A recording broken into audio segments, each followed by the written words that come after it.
First thing you probably noticed, the bulb is out.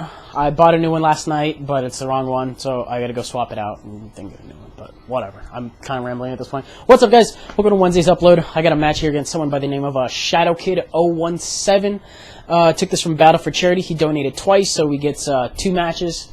I've yet to take the second one, but the first one went pretty good. So it's today's upload, and we'll go ahead and play it back right now. Okay, so kind of a mixed match. I mean, he's got Latios and he's got Clang Clang, so like complete opposite ends of the spectrum there going on. And I kind of got like half OU, half UU-ish going on, I think, and it's pretty interesting. So as soon as this thing starts, we'll go ahead and jump right into it. He leads with Gallade, probably expecting my Weavile to be in the lead spot. I put it in the lead spot, and I just didn't feel like switching it up. Because, you know, I do have Fake Out and Ice Shard, but the last thing you want to do to a Gallade is Fake It Out. So I'm going to switch out, go to Mence to take the predicted close combat, or I don't know what else he would have done, but, you know, I can still intimidate it, take any one of its hits. If he predicted that and went for the Ice Punch, that would have been bad. But this is doing a lot. And looking at the name, I kind of thought he was Scarfed at the beginning of the match because of the fact that he led with it, but I can't really OHKO him. And looking at how much that does, I think he might be banded. Because that close combat does a little, not a little bit more, well, I guess, a little more than I thought it would.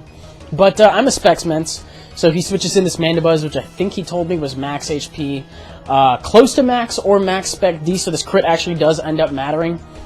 Could have dropped another one on it, or he could have gone out to Clang Clang in that turn, but it would have been down pretty low, to say the least. I haven't done a damage calc on that, but a Specs Draco Meteor is going to hurt on anything that doesn't resist it. Anyway, Nidoking comes in, definitely thinking it's Scarf, just by the way he brought it in immediately after. So I'm going to go, wow, that person is running really fast. Major distraction. Where are you going? Anyways, speaking of running, Nidoking's going to switch out Fear on the Ice Shard. Or Fake Out, Ice Shard, you know, just not a good matchup because he's locked in on Ice Beam because he's Scarfed. So, going to Fake Out that Zapdos. Even Life Orb Fake Out does like, that's an 8th. If I'm lucky, that's like nothing. So I decided to get out of there because I know that Ice Shard definitely won't OHKO despite the fact that it's super effective and all that shit.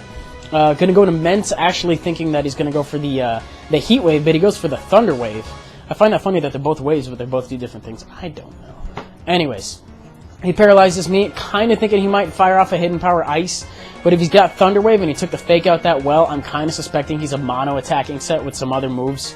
And I'm pretty safe staying in here. It was kind of a risky move to play, or to make, but I get to fire off a Draco Meteor because I actually live that T-Bolt.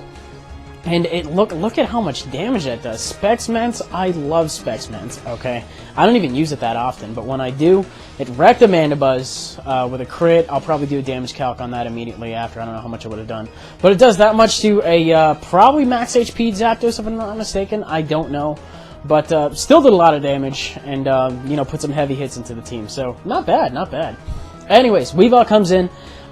Could take it out with an Ice Shard. I think I just end up going for the Ice Shard as he goes into Gallade. Just going to be more damage. I could have gone for the Night Slash. Thinking about it, I should have. I don't really know what I was predicting. I might as well just go for one stab over the other. Night Slash probably would have brought him down to below half, and then maybe I could have cleaned him off with a... an Ice Shard, because looking at that damage, you know, would have worked. But since I didn't, I'm going to go out to Celebi to take the predicted close combat. He does go for it yet again, and that is a fuck ton. Okay, that's like half. But looking at that, he's probably not Scarfed. I am running max speed, you know, I'm an offensive Celebi. And because he does have the Spec D drop, I got a Life Orb, you know, Stab, all that shit. Factored it together, that means he got a dead Gallade, and I got a little bit of health back, so works good. Anyways, in comes Latios, and I'm like, you know what? I might still have use for Celebi. I really don't want to be in here to take a Hidden Power Fire or anything like that. So I'm going to go out to Arcanine, who will, you know, probably end up taking a predicted Dragon move instead. And he does go for a Dragon move, but he goes for the Dragon Dance instead. I'm like, what the fuck are you doing? Are you running a physical Latios? That's rude. That's rude. Anyways, going to go for the E-Speed. Kind of glad I brought Arcanine to this match, because now this Intimidate means he's at neutral attack and just at +1 speed. E-Speed does a really good amount as well. He's going to fire off an Earthquake. I think he's a Life Orb Latios as well. And surprisingly, from full health, that does not kill me. I don't know if that was minimum damage.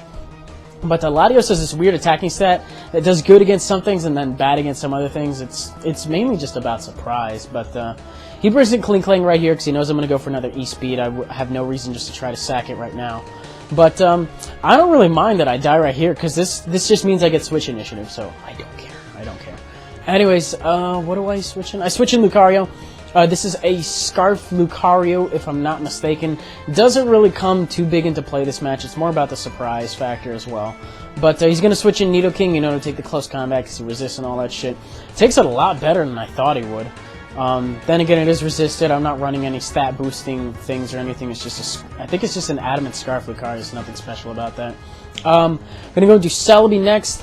I was kind of, you know, I was in a half and half situation because I know these things get Earth Power and Fire Blast, you know, just stab and then just for steals. I do have a Tentacruel and I do have a Celebi, so you can see that I could have gone to Tentacruel for the Fire Blast, or I could have gone to Celebi for the Earth Power. I was banking on the Earth Power because it was safer, it was 100% accurate. I thought he would be more inclined to do that, and he either calls my bluff or just picks the right move in general. I don't know. But now that I have this safe switch into Tentacruel, he's not going to want to keep firing off Fire Blast. So he switches his Zapdos as fodder as I go for the Ice Beam. He has a lot of ice weaknesses on this team. So I realize I can't take advantage of Tentacruel at this point. I might as well just get him to rack some more Life Orb Recoil. Or in case he wants to DD up, predicting my switch, I'll drop another Ice Beam on him. But he kills me off straight from here from 90% health. And like I said, that attacking stat is weird, but works out for him. So he's low enough to the point where an Ice Shard will definitely clean him out. Even with the Extreme Speed from earlier, an Ice Shard would have cleaned him out. So he leaves it in to die. He could have gone out to Klinklang. I don't really know necessarily what he was thinking. But I'm going to keep that Weavile safe until Klinklang is gone. And then just, you know, from here, my new plan is just to try to take out the rest of his team with Ice Shard. Because he does have a lot of ice weaknesses on this team. And I'm really glad I brought Weavile for once. But he switches into Nidoking to coax me into going for it again. I don't really care at this point because I do still have my Lucario left. Close Combat is doing a modest chunk to Nidoking.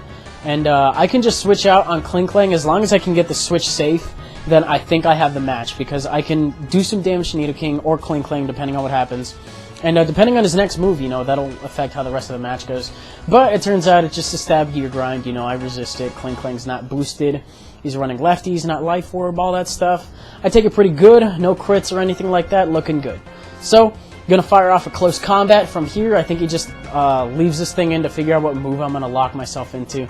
Obviously stab because I have a Weavile that can definitely take care of Nidoking. So, Klinklang's down with a completely useless crit, might I add. Or maybe not, I don't know. Actually, you know what? I'm stupid. Of course that didn't matter. It's a fucking Close Combat from Lucario. Anyways, Scarf Lucario beats out Scarf Nidoking because I think he's running a modest one as opposed to a timid one.